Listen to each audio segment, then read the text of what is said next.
pouvez retenir que tous les premiers samedis du mois, on a cette célébration famille.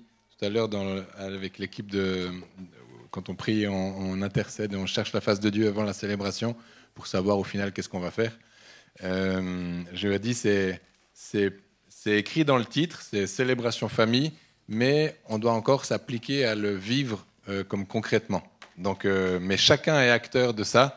De cette réalité-là, de tenir compte que les enfants sont avec nous, de leur laisser de la place, de leur laisser du mouvement. On veut vraiment célébrer l'initiative de Joël qui demande aussi à être soutenu. Il y a Yona aussi qui l'aide aujourd'hui comme adulte et je vois pas trop. On peut encore vraiment les applaudir parce que c'est pas une garderie enfant, hein. C'est pas une garderie version peinture. C'est vraiment d'apprendre à écouter le cœur de Dieu au travers de l'art, d'ouvrir les cœurs. Il y a le ministère de la louange, il y a le ministère de la parole qui se meut au milieu de tout ça.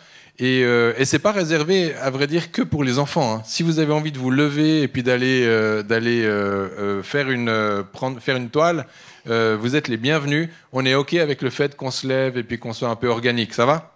En tout cas, les premiers samedis du mois, le reste, vous êtes figés comme des religieux sur une chaise, ça nous va très bien. Non, mais non, mais non, mais non. Est-ce qu'il y a des enfants qui ne peignent pas actuellement ? Venez, tous les enfants qui ne sont pas en train de peindre, venez vers moi plus proche, s'il vous plaît. Vous pouvez venir là vers le cercle. Venez, t'en vas pas, viens. Tous les enfants, j'ai une petite mission à vous donner.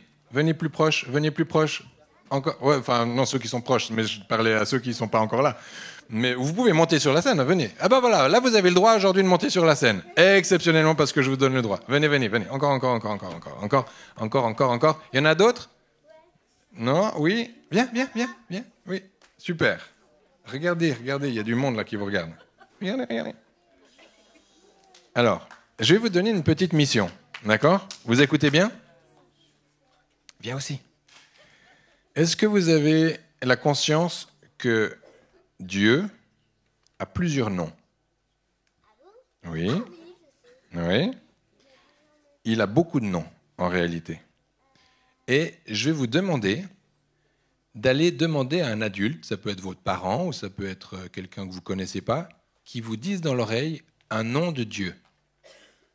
Alors par exemple, est-ce qu'on a un exemple, parce qu'il en a tellement qu'on peut essayer d'en épuiser quelques-uns. Est-ce que vous avez une idée des noms de Dieu ? Vas-y, dis-moi toi. Le Saint-Esprit. Alors Balthazar, il dit Dieu est le Saint-Esprit. Oui, ça peut être un des noms de Dieu, par exemple. Est-ce que vous avez une autre idée ? Encore ?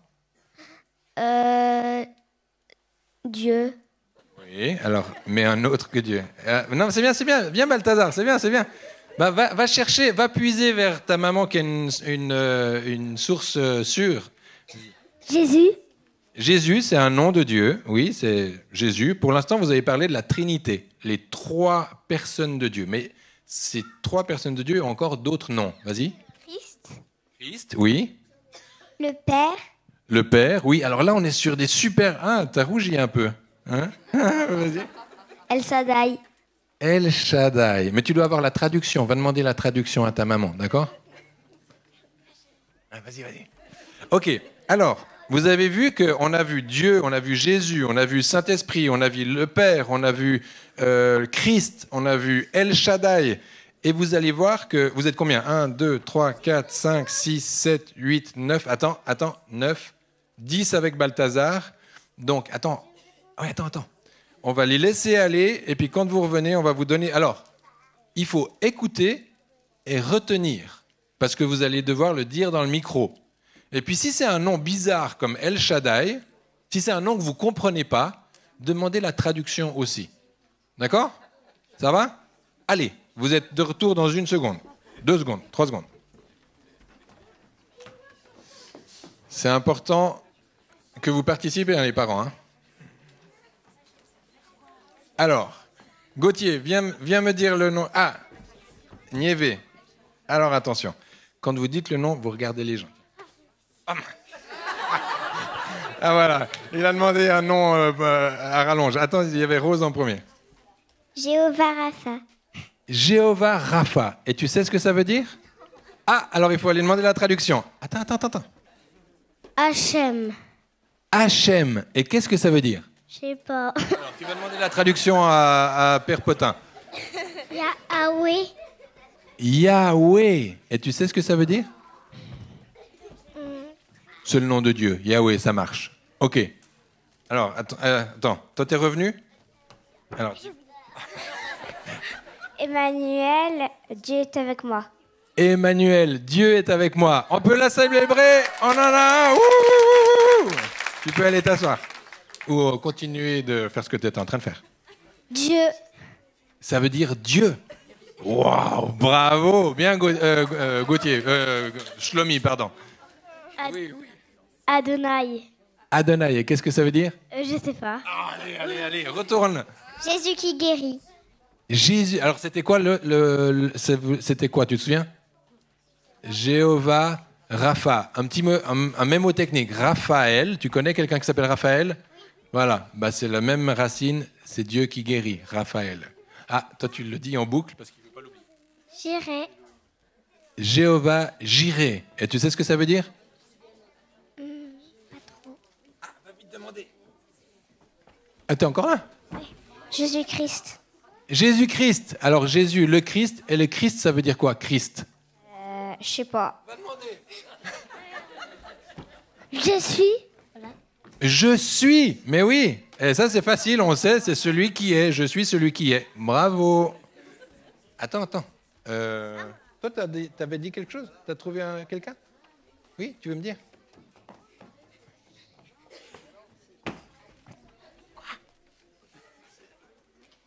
J'ai l'impression que je suis Jacques Martin, là.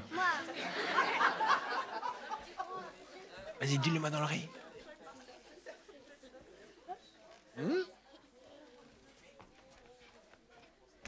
Bon, on ne sait pas encore. Ça vient. Attends, vas-y. Déjà. Vous êtes des moineaux, les gars. Bon, allez. El Shaddai le Tout-Puissant. El Shaddai, le Tout-Puissant. Merci. Ah, vas-y. Je sais plus. Bon, à croire que le nom de Dieu est Amour. Amour. Alléluia. Celui qui a les provisions. Celui qui a les provisions, c'était Jéhovah Jireh. Excellent. L'ancien des jours. L'ancien des jours. Oh, ça t'es allé chercher ça chez Péchin ou quoi? Hein? Shalom. Shalom, la paix. Alléluia. Vas-y.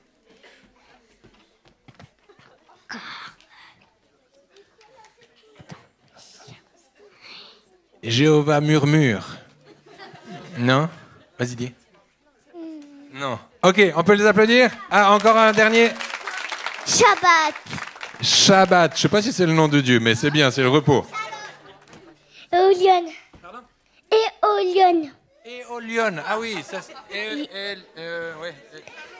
Éolion, comme ça, ouais, c'est ça. Yeshua Mashiach. Yeshua Mashiach. Ça t'es allé chez Péchin, là, aussi? Non. Ok. Ah, attends, vas-y. Yahweh. Yahweh. C'est ça, t'as dit? Yahweh. Allez, on peut les applaudir. Ah, tu voulais dire encore? Berger. Comment?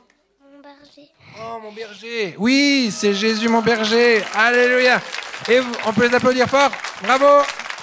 Génial. On va pas faire ça toute la soirée, hein, rassurez-vous. Mais vous avez vu combien Jésus... Ah, on peut descendre la scène, là, maintenant. Je reprends le lead. Allez, Balthazar, un jour, ce sera ta place. Alléluia.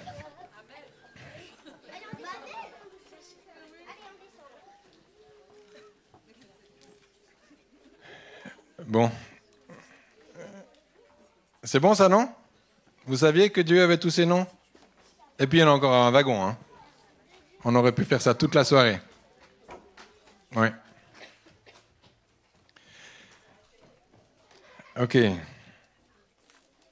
Pensez-vous que Jésus... vous savez, les enfants, vous savez quel métier il faisait, Jésus? Non, mais les enfants... Oh, Sylvain. Jésus, il faisait charpentier. Est-ce que vous pensez qu'il était bon charpentier ou il était médiocre charpentier? Qu'est-ce qui vous fait dire ça? Hein? Non, peut-être que c'était un manche et puis du coup, il a changé de métier, non? Il était moyen? Ah, c'était pas son appel? Ah, vas-y. Charpentier. Charpentier, merci. Donc Jésus était charpentier et il n'a pas fait ça toute sa vie. Il s'est arrêté à quel âge à peu près? 30 ans. Donc en général, c'est plutôt là où on commence à décoller dans notre carrière. Mais lui, il s'est arrêté.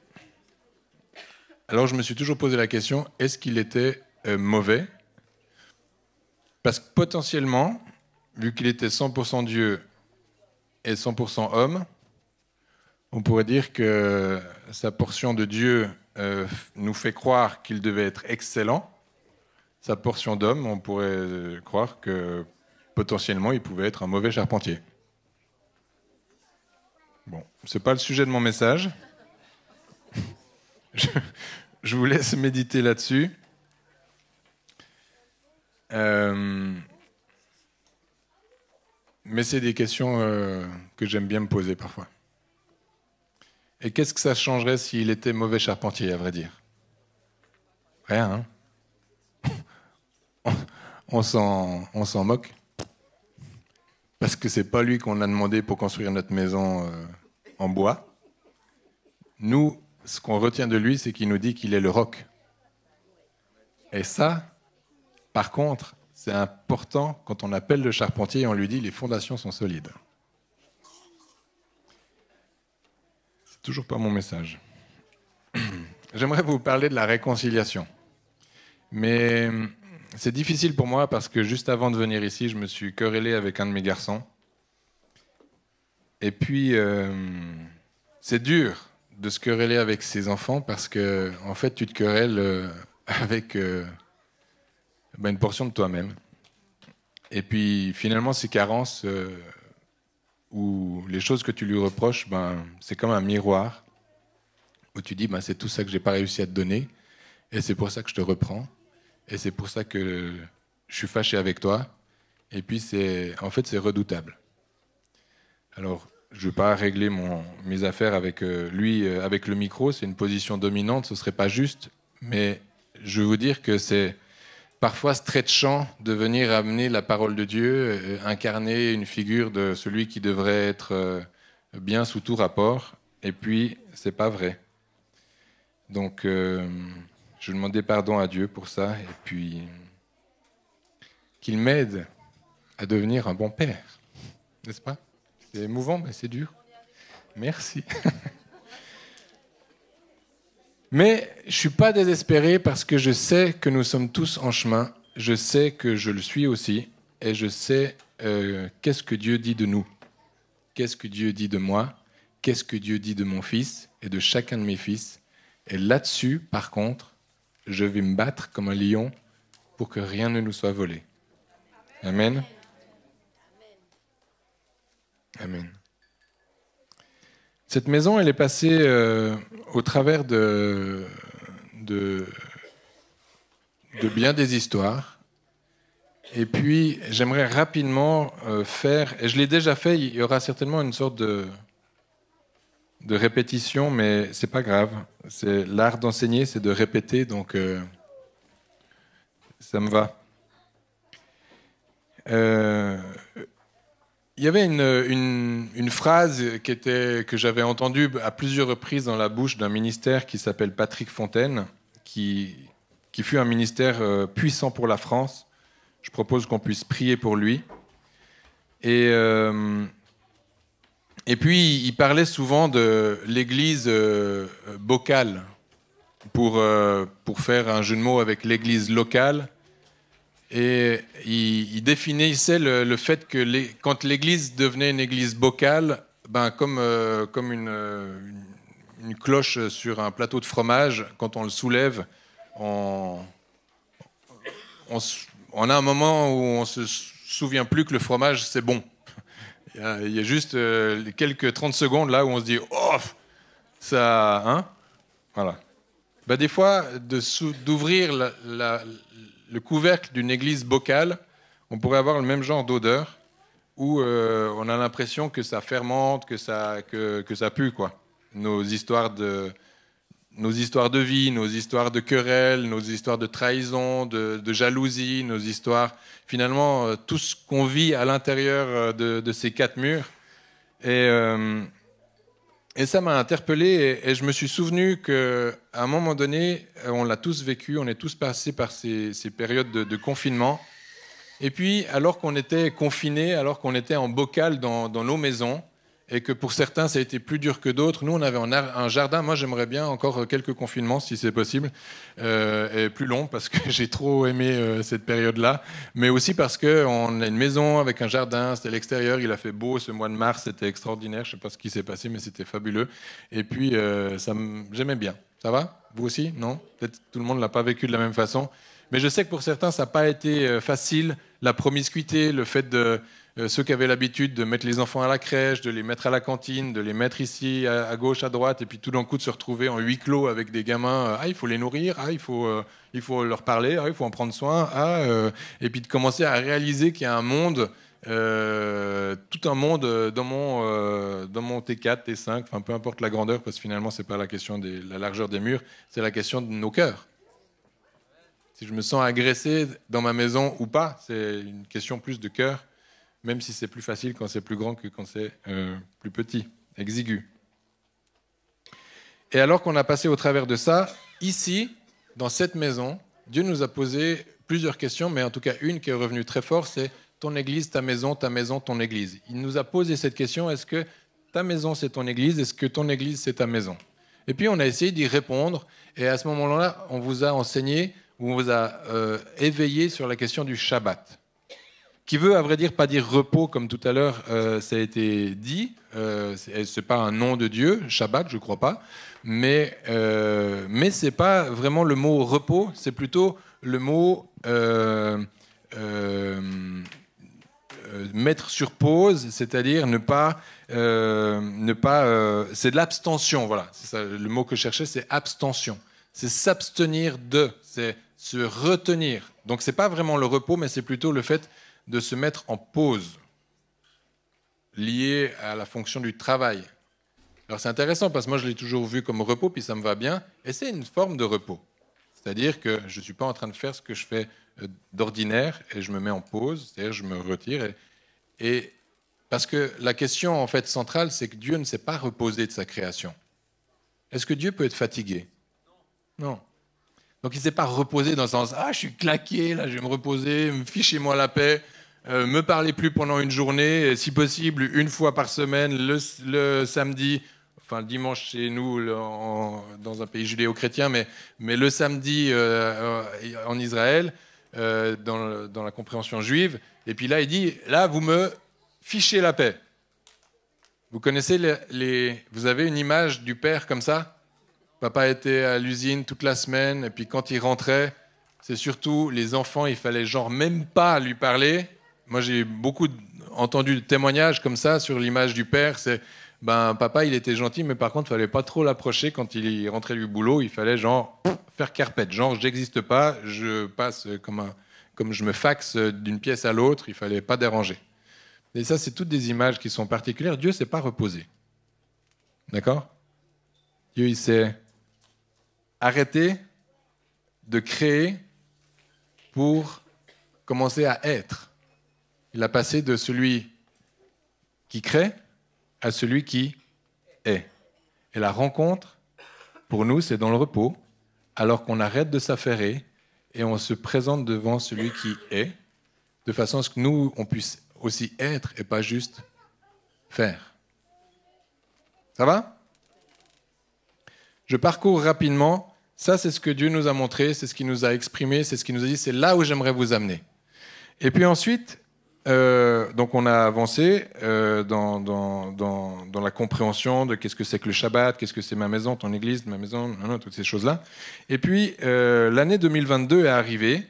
On est rentré dans cette année 2022 on l'a déjà prêché une multitude de fois, que 22, c'est la dernière lettre de l'alphabet hébraïque qui veut dire Tav. Et cette lettre Tav, elle a une particularité, c'est que le signe, l'écriture originaire ou originelle, en phénicien, je crois qu'on dit comme ça, c'était une croix, un X, comme un X. Et puis, dans un autre type d'écriture, c'est un carré. Et puis, en hébreu, c'est une sorte de... Ça fait comme une arche, comme ça, un peu comme une porte. Et puis, cette lettre, elle est particulière parce qu'elle nous a poursuivis pendant toute cette année 2022, où on a compris que c'était l'année de l'accomplissement. On a compris que dans l'alphabet hébraïque, on dit de A à T. Ou à Tav, on ne dit pas de A à Z, il n'y a pas 26, il y a 22. Et la dernière, c'est Tav. Et donc, c'est comme ça nous fait penser, ou ça résonne en nous comme l'alpha et l'oméga. C'est de A à Z, c'est le commencement et la fin. Et la fin, c'est l'aboutissement. Toutes ces choses-là, on a commencé à se nourrir de cette réalité-là pendant 2022. Puis ma question, en tant que pasteur, en tant que leader de cette église, avec mon épouse, en tant que parent aussi, parce que c'est pas juste l'église, mais c'est nous. Qu'est-ce qu'on fait de ces enseignements? Comment est-ce que les mystères de Monsieur Péchin, décortiqués avec amour et saveur, où il vient nous expliquer ces concepts qui peuvent sembler parfois étrangers ou exotiques ou de loin, mais comment ces choses-là sont effectivement pour nous, parce que le Tav, c'est aussi le T. Le T, c'est vu qu'on nous a dit que c'était d'abord la croix, puis après c'est le T, puis après ça nous parle de Jésus, ça nous parle de toutes ces dimensions-là. Ben, qu'est-ce qu'on fait de toutes ces choses-là?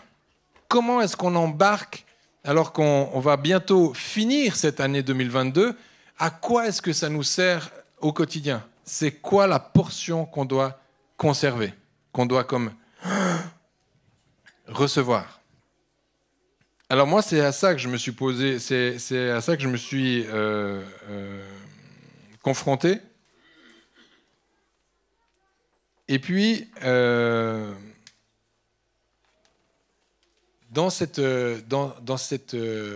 compréhension, je me suis dit, est-ce que l'aboutissement de cette année-là, de cette année 2022, comment est-ce que je vais la transformer? Parce que l'aboutissement, des fois, c'est synonyme de fin un peu. Enfin, on arrive au bout de quelque chose. Puis moi, là, je me suis dit, si j'arrive au bout de quelque chose, comme dans un cul-de-sac, une impasse, je me suis rappelé de cette église boccale. Je me suis dit, mais non, mais Seigneur, tu vas pas nous refaire on va pas aboutir nouveau dans un... Là, enfin, je vous aime tous, mais quand même... Tu nous as aussi parlé que les murs devaient tomber de l'église, que la moisson était mûre. On a aussi entendu ces choses-là, non? Vous avez entendu ça dans cette église? Oui, que la moisson est dorée, qu'il y avait comme un élan à aller chercher, et toutes ces choses-là. Et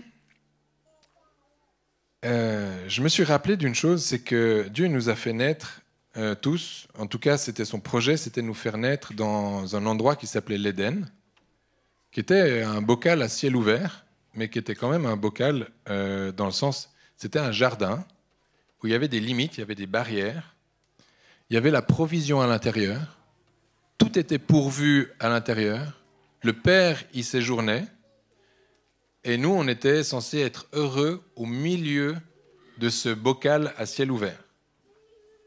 Ça va? Et je me suis posé la question, est-ce que ça c'est un aboutissement en soi? Et après, quand je lis l'Apocalypse, le livre des Révélations, puis je réalise que la surprise qui nous réserve, c'est un méga bocal de 2000 km² de côté. Ça s'appelle la Jérusalem céleste. Et il va tous nous ficher dedans. Moi, ça me fait un peu flipper quand même.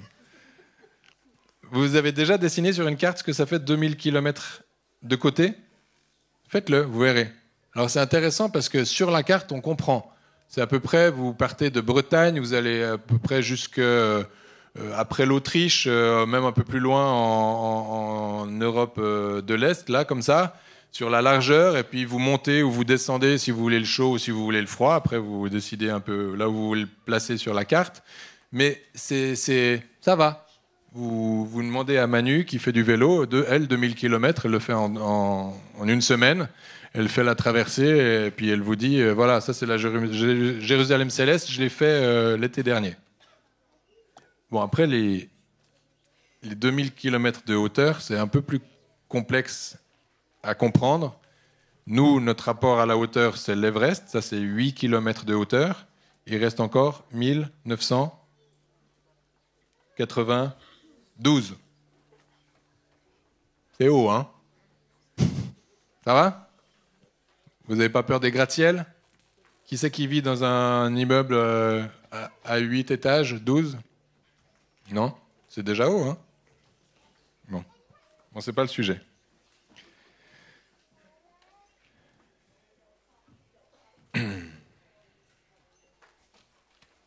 Donc, dites avec moi, ici, tout est pourvu. Ici, tout est pourvu. C'est-à-dire que Dieu, il a fait un endroit où tout est pourvu.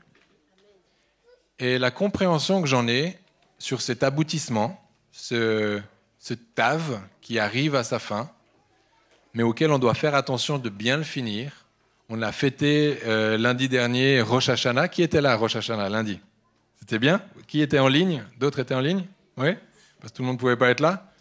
Certains étaient en ligne, on a fêté ça en famille. On a eu notre conférence Gospel Wave où on était en famille. C'était aussi comme un départ, mais aussi un aboutissement. On fait le bilan des choses, on regarde à l'avenir, comment progresser. Toutes ces choses-là sont importantes. Mais ce que j'ai compris, c'est que Dieu avait tout pourvu dès le commencement. Et c'est une réalité qui demeure.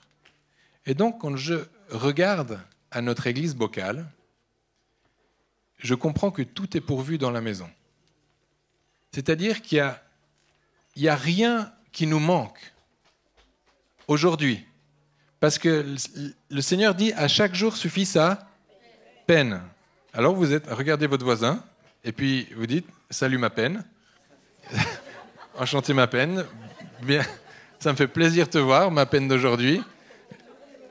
Peut-être que demain, je te reverrai encore, mais tu seras à la peine de demain, parce que de toute façon, à chaque jour, suffit. Non. Mais à chaque jour suffit sa peine, dans le sens, ça me rappelle la question de la manne, où Dieu pourvoit au jour le jour, il nous demande rien, il nous donne juste la provision qui est nécessaire pour que nous manquions de rien. Et ma compréhension, et là où j'aimerais vous emmener ce soir, c'est de réaliser que nous sommes ici, dans cette église du Gospel Center, ceux que Dieu a appelés à être. Il n'y en a pas d'autres. C'est-à-dire qu'il n'y en a même pas d'autres à aller chercher. C'est lui qui va les ajouter. Et j'aimerais bien que vous compreniez, pas ce que je dis, mais ce que l'Esprit dit au travers de ce que je crois avoir compris, de la révélation que Dieu me fait, c'est que, et je ne dis pas que le ministère d'évangélisation est fini. Je ne dis pas qu'il ne faut pas aller à l'extérieur chercher les gens. Mais même ceux qu'on va chercher, de toute façon, ceux qui vont rester, c'est ceux que Dieu va ajouter. Et quels sont les ingrédients? Qu'est-ce qui fait que nous allons rentrer dans la mission que l'Éternel nous a confiée, d'être ses ambassadeurs, d'être ceux qui vont amener la lumière dans les nations, qui vont amener la bonne nouvelle dans les nations? Qu'est-ce que c'est que cette bonne nouvelle? Oui, Christ est mort et ressuscité. Oui, Christ est vainqueur. Oui, au travers de lui, tu as la vie éternelle. Est-ce que vous pensez vraiment que c'est un argument de taille que d'aller dehors et d'aller chercher les gens en disant « Si tu es sauvé, tu vas avoir la vie éternelle, viens passer ton temps au Gospel Center ». Il y a un écart qui est trop large entre le moment où vous rencontrez la personne et le moment où potentiellement elle va mourir. Vous pouvez évangéliser comme ça dans les hôpitaux, dans les soins palliatifs, dans les endroits où les gens sont si proches de la mort qu'ils se disent « tant qu'à faire, je prends ta came ». Parce que de toutes les façons, j'ai pas d'espérance et mon temps semble être fini ici-bas. Je dis pas qu'il faut pas le faire. Si vous avez un appel pour les personnes en gériatrie ou les personnes mourantes, go, parce qu'ils ont le droit de recevoir le message du salut. Mais vous qui êtes vivants, vous êtes vivants ? Oui. Vous qui êtes vivants, c'est pas ce message-là dont vous avez besoin. Le message dont vous avez besoin, c'est qu'ici, là, sur Terre, il y a une espérance pour votre quotidien. Pour vous, pour votre famille, pour vos enfants, comme je disais tout à l'heure, pour vos relations les uns avec les autres, pour que Christ en vous, espérance de la gloire, ça c'est les trucs, tu sais, des fois tu donnes le début d'une phrase puis tu as la fin d'une autre, mais c'est pas ce que tu voulais dire. Mais Christ en vous, c'est ça qui va produire le changement. C'est ça qui va révolutionner vos vies. C'est ça qui va produire quelque chose d'extraordinaire. Amen. Eh bien oui. Alors, j'ai écrit, on peut lire ce passage dans Jean 13. « Je vous donne un commandement nouveau. Aimez-vous les uns les autres comme je vous ai aimés. Vous aussi, aimez-vous les uns les autres. À ceci, tous connaîtront que vous êtes mes disciples si vous avez de l'amour les uns pour les autres. » Et donc, il y a cette promesse qui dit « Si vous vous aimez les uns les autres, par ceci, tous connaîtront que vous êtes mes disciples. » Puis vous pouvez vous dire « Mais who cares? Qui se soucie du fait que je sois le disciple de Jésus? Personne s'en soucie vraiment. C'est vrai ou c'est pas vrai? Mais notre souci, c'est quoi? C'est de faire des disciples ou c'est de faire qu'au travers du discipulat, ils connaissent le Maître?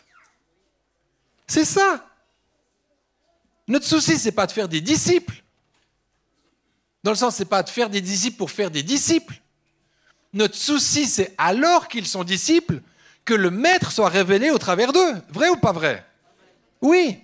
Donc ça veut dire que notre mandat dans notre église bocale, c'est que nous soyons suffisamment proches les uns des autres, nous exerçons suffisamment les dons et les fruits de l'esprit, de façon à ce que nos vies deviennent suffisamment discipulées, ou que notre nature profonde devienne suffisamment... nous sommes suffisamment des ambassadeurs, des disciples de Christ, afin que quoi? Que le Maître soit révélé au travers de nous. Au travers de notre marche, au travers de nos actions, au travers de tout ce qu'on est, de tout ce qu'on fait, et de tout ce qu'on représente. C'est vrai ou c'est pas vrai? C'est vrai. Notre mission, annoncer la vérité, car c'est elle qui nous rendra libres. Vous avez déjà entendu ça? La vérité nous rendra libres. Alors, c'est un programme qui est particulier. Et là, les enfants, vous pouvez continuer d'écouter. Hein. Je sais que vous arrivez à faire 1000 choses en même temps. Mais ça veut dire quoi d'être un disciple? C'est-à-dire, ça veut dire quoi d'être ambassadeur de Jésus? Ça veut dire qu'on doit refléter le Maître, refléter Jésus. Les gens, quand ils nous voient, ils doivent voir qui? Ils doivent voir qui, les enfants? Ils doivent voir Jésus. C'est ça. Mais pour ça, nous devons nous libérer de tout ce qui nous empêche d'y parvenir. Et il nous est dit que c'est la vérité qui nous rendra libres. Et moi, j'ai observé quelque chose, en tant que Suisse, c'est que quand tu es un mauvais entrepreneur, par exemple, tu es un mauvais maçon, tu es un mauvais électricien, tu es un mauvais vendeur de je ne sais quoi, bah, en Suisse, en général, ça se sait très vite. Et c'est assez difficile de te défaire de ta réputation. Pourquoi? Parce que si tu passes du canton de Vaud au canton de Fribourg, on va le reconnaître avec ta plaque d'immatriculation, donc on sait, ah, il y a un Vaudois. Ah non, je ne sais pas faire l'accent fribourgeois. Je pourrais faire l'accent neuchâtelois qui dit qu'il y a un Vaudois. Bon. Mais on est vite repéré, on est 6 millions en Suisse, ou 7 millions maintenant peut-être depuis que je suis parti, mais les 75% sont des Suisses allemands, donc eux de toute façon c'est un autre monde, ça ne veut pas dire qu'on les aime pas, mais tu vas, en tant que Suisse romand, tu vas travailler dans un contexte où tu es, allez, 2 millions. 2 millions, c'est quoi? C'est un tiers de Paris? Je ne sais pas combien, il y a combien à Paris? C'est un quartier, quoi, grosso modo. C'est pas très grand. Ce que je veux dire par là, c'est que quand je dis la vérité vous rendra libre, c'est que ici en France, si tu es un margoulin, tu peux toujours partir et dans le sud, et dans l'est, et dans l'ouest, et dans le nord. Tu peux disparaître. D'ailleurs, c'est ce que font souvent les margoulins. Ils créent une société, ils la ferment, enfin, ils font de l'argent, ils la ferment, ils vont ailleurs, ils la recréent, ils la referment, ils vont ailleurs, ils la recréent, ils la referment. Et puis, tu n'as pas assez d'une vie pour faire tout le tour de la France pour que finalement ta réputation soit entachée. Maintenant, avec Internet, ça va un peu plus vite, mais pour le dire. Donc nous, on pourrait faire la même chose. C'est-à-dire, on pourrait être d'une certaine façon dans l'Église et d'une autre façon hors de l'Église. On pourrait avoir un témoignage ou un visage dans l'Église et un autre témoignage et un autre visage hors de l'Église. C'est vrai ou c'est pas vrai? Soyez honnête. Non, mais pas vous, je veux dire les autres. Vous êtes d'accord que les gens pourraient faire ça, non? Oui, les autres, oui. Ben voilà. Mais nous, non. Nous, on est stricto sensus le même à l'intérieur qu'à l'extérieur. Le même dans ma famille que le même dans l'église. Le même dans ma famille que le même au travail. Le même au travail que le même... Mon œil, ouais. Pas que vous êtes des mauvaises personnes, mais le système est fait ainsi. On endosse des rôles, on met des masques, on fait tout ce travail-là. Et la révélation que j'aimerais vous partager, c'est que si l'aboutissement de 2022, c'est de nous faire comprendre que c'est ici que Dieu veut transformer son Église, que c'est ici qu'il veut qu'on exerce les dons de l'Esprit, que c'est ici qu'il veut qu'on se frotte les uns contre les autres, que c'est ici qu'il veut qu'on s'exerce à chercher la vérité plus que toute autre chose. Et c'est tant qu'on ne sera pas capable de le faire ici, on sera bien incapable de le faire à l'extérieur. Alors, plutôt que de voir l'Église comme un endroit d'agression, comme un endroit de tenaille, comme un endroit de... Je sais pas, vous pouvez vous dire tout ce que vous pouvez vivre ou souffrir de l'Église locale, bocale, sachez que Jésus n'a pas d'autre projet que celui-là. C'est son projet pour vous parfaire. C'est son projet pour vous parfaire pour le temps dans lequel il vous a plongé. Amen. Il y en a qui se disent, mince, moi je pensais qu'il y avait un plan B, je pensais que je pouvais m'extirper de cette réalité-là, je pensais que je pouvais y échapper, je pensais que je pouvais avoir un visage ici puis un autre ailleurs, je pensais. Non. Faire ce que je dis et dire ce que je fais. Qui veut rentrer dans cette dynamique-là? Faire ce que je dis, vous pouvez dire avec moi, faire ce que je dis et dire ce que je fais. Connaître la vérité en tant que personne et la rechercher dans tous les domaines de la société. La vérité, c'est une personne. C'est un nom que vous avez oublié, les enfants, tout à l'heure. Les enfants, Jésus, on peut l'appeler la vérité. On peut l'appeler le chemin. On peut l'appeler la vie. On peut l'appeler l'amour, la justice. On peut l'appeler l'espérance. On peut l'appeler la joie. On peut l'appeler l'équité. On peut l'appeler la force, la justice. On peut l'appeler l'amour, la paix, troisième fois. Mais on peut l'appeler la porte. On peut l'appeler l'étoile brillante du matin. On peut l'appeler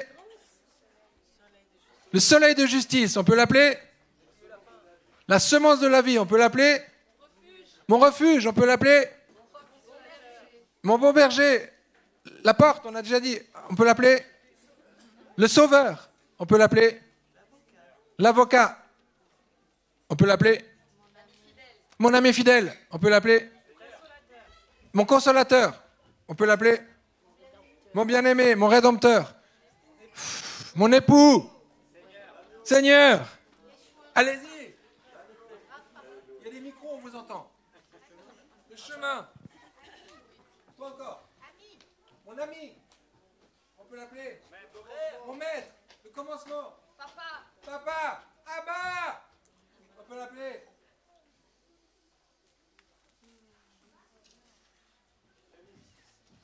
Les prémices. Jésus se révèle à nous de tant de façons.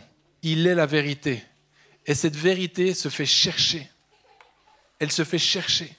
Et moi, je crois vraiment que si vous avez cette capacité d'aller chercher la vérité dans tous les domaines de vos vies, vous allez alors devenir, c'est ce que Dieu cherche depuis toute éternité.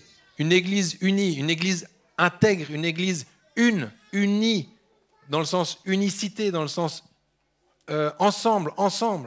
Là où l'Esprit est tombé, là où il a décidé de descendre sur ses disciples alors qu'ils étaient ensemble dans le même lieu, ensemble dans le même esprit. Aimer la vérité plus que ma vie, que ma réputation, que mes ambitions personnelles. Est-ce que vous êtes prêts à faire ça? Aimer la vérité plus que ma vie, plus que mes ambitions personnelles, plus que ma réputation, plus que mon compte en banque, plus que tout ce que vous pouvez dire. Et posez-vous la question si vous aimez la vérité plus que toutes ces choses-là qui viennent en opposition ou qui viennent en concurrence à elle, à lui. Ainsi, ne pas être dans le compromis. Plus nous allons de l'avant, plus nous réalisons combien le fait de se connaître est une valeur non négociable dans le royaume. Je vais finir avec ça. Moi, ce que j'ai compris, c'est quand Dieu quand il scelle l'union entre un homme et une femme, bibliquement, il dit « ils se connurent ». Ils se sont connus. Alors, ne me faites pas dire ce que je n'ai pas dit, mais dans le fait de connaître Dieu, dans le fait d'aller dans sa proximité, dans une intensité telle qu'on commence à connaître son cœur, on ne peut pas le faire si on n'est pas en relation avec lui. Alors, ça me donne des indices, ça me donne des signaux qu'ensemble, si nous n'avons pas à cœur d'être en relation les uns avec les autres, d'être proches au point... Alors bien sûr que je fais attention avec ce que je dis, parce qu'autrement on va dire, là le gourou il commence une nouvelle secte où il faut qu'il connaisse tout le monde. Non, c'est pas ça. Mais on doit pouvoir être en proximité avec chacun dans le cadre que Dieu nous a donné. Dans le cadre que Dieu nous a donné. Le cadre du mariage est un cadre exclusif dans lequel je peux connaître mon épouse. That's it. Mais par contre, pour mes frères et mes sœurs, il y a un autre cadre qui est donné pour que je puisse venir vous connaître d'une autre façon, mais d'un amour fraternel qui est différent, mais qui n'est pas moindre. Amen. Et c'est de ça dont il s'agit. Et je sais que si nous n'arrivons pas à passer ce cap-là, ici dans cette église, les caps-là, vous savez ce que c'est, les enfants? Si tu les empiles jusqu'à ce que ça tombe. Et puis après, tu recommence. Donc on va faire ça. On va s'empiler jusqu'à ce que ça tombe. Et si ça tombe, on recommence. Et pour ça, on se demande pardon. Et pour ça, on exerce les dons. Et pour ça, on exerce les fruits. Et pour ça, on commence à devenir l'Église que Jésus, lui, regarde pour savoir quand est-ce qu'il revient. Amen. Alors on va juste encore lire ce passage dans Romains 14 qui dit « Car le royaume de Dieu, ce n'est pas le manger et le boire. Le royaume de Dieu, c'est la justice, la paix et la joie. Par qui? Par le Saint-Esprit. » Amen. Celui qui sert Christ de cette manière est agréable à Dieu et approuvé des hommes. Relisez bien cette dernière phrase. Celui qui sert Christ de cette manière, dans la justice, la paix et la joie, par le Saint-Esprit, les dons, alors il est agréable à Dieu et approuvé par les hommes. C'est ça que vous voulez? C'est ça qu'on veut? Amen. Alléluia. Je vous demande de vous lever. On va bénir Dieu pour toutes ces révélations. Je pense qu'il y en avait un certain nombre. En tout cas, pour ma part, il m'a éveillé à un certain nombre de révélations. Et je prie vraiment que vous puissiez, et que le Saint-Esprit vous ait fait cette grâce, que c'est écoulé de la meilleure façon, jusqu'à ce que ça vienne rejoindre votre cœur, que ça vienne rejoindre votre intelligence, que ça vienne en gros nous transformer. C'est de ça dont il s'agit. Seigneur Jésus, merci pour chacun. Merci pour tous ceux que tu as ajoutés dans cette assemblée. Merci Seigneur qu'on puisse, alors que c'est toi qui les as ajoutés, que c'est toi qui les as désignés, que c'est toi qui les as propulsés, Seigneur, dans cet endroit, que nous qui y sommes, Seigneur, que nous qui y sommes déjà, Seigneur, on puisse prendre part à la communion avec eux, qu'on puisse se rencontrer, qu'on puisse s'aimer, qu'on puisse se connaître, qu'on puisse faire toutes ces choses ensemble, afin que l'amour que tu mets l'un pour nous, l'un pour l'autre, Seigneur, puisse être connu des autres et que ça puisse révéler le Maître. Et merci, Seigneur, pour tous ceux que tu vas ajouter. On appelle, Seigneur, et on les aime déjà, Seigneur. On dit à chaque jour suffit sa peine, mais on se réjouit du lendemain. Parce que, Seigneur, on sait que tu es celui qui pourvoit. On sait, Seigneur, que tu es celui qui est le maître de la moisson. Et, Seigneur, c'est comme ça qu'on te reconnaît. Et c'est comme ça qu'on l'appelle, Seigneur. Donc, on appelle le maître afin que la moisson puisse venir. Dans le nom de Jésus. Amen. Amen. Si vous avez, tout à l'heure, vous avez élevé la main parce que vous avez fait une rencontre avec Jésus, là, pendant la louange. Ouais, je vous laisserai de m'applaudir après, ça me fera plaisir. Mais si vous avez, fait une rencontre, qui a levé la main tout à l'heure? Qui a fait une rencontre avec Jésus ce soir et a levé la main? Rendez-vous vulnérable encore un instant, parce que, ou alors il a bluffé, il a fait une tactique d'évangéliste, David. Et oui, je vois ta main, oui, je vois ta main. Il n'y avait pas de main levée. Ouais, on connaît. Mais bon, en tout cas, ne partez pas d'ici si jamais vous étiez celui ou celle qui avait besoin d'être rencontré par Jésus, de ne pas rester juste seul comme ça, mais il y aura des équipiers de prière qui vont être là, qui vont pouvoir prier pour vous, vous donner une parole de la part du Seigneur, parce qu'il y a les dons prophétiques qui sont vivants dans cette église. On rend gloire à Dieu pour ça. Et on se réjouit. Amen.